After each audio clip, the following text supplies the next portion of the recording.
So, hello guys, how are you?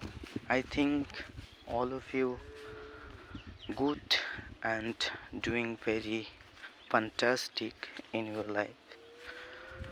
So, today I'm here to share something about my life and something about this language. So, this is a language, it called, English, and everyone knows that this language is very tough. This language is you know very difficult.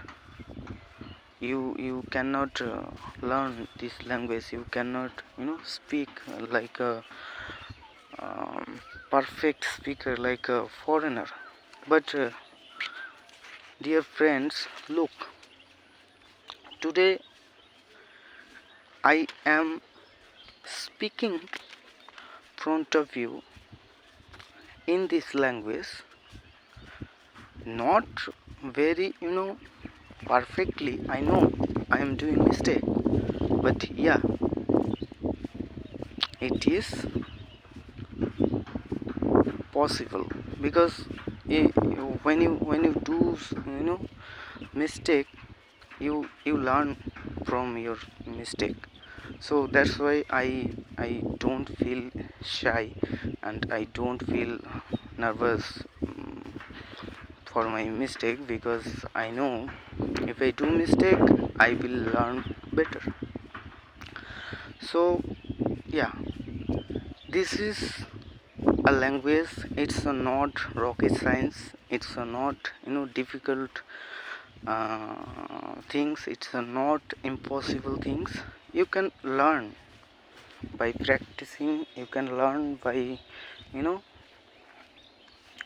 watching YouTube videos, reading books, so many things you can do. If you want to learn this language, if you have the desire of learning, if you have the you know build a career, if you have a you know strong mindset, you can learn. So yeah, I know I am doing mistake, but yeah, I will do more mistake, because I know if I do mistake I will be perfect. So this is my talk. Thank you.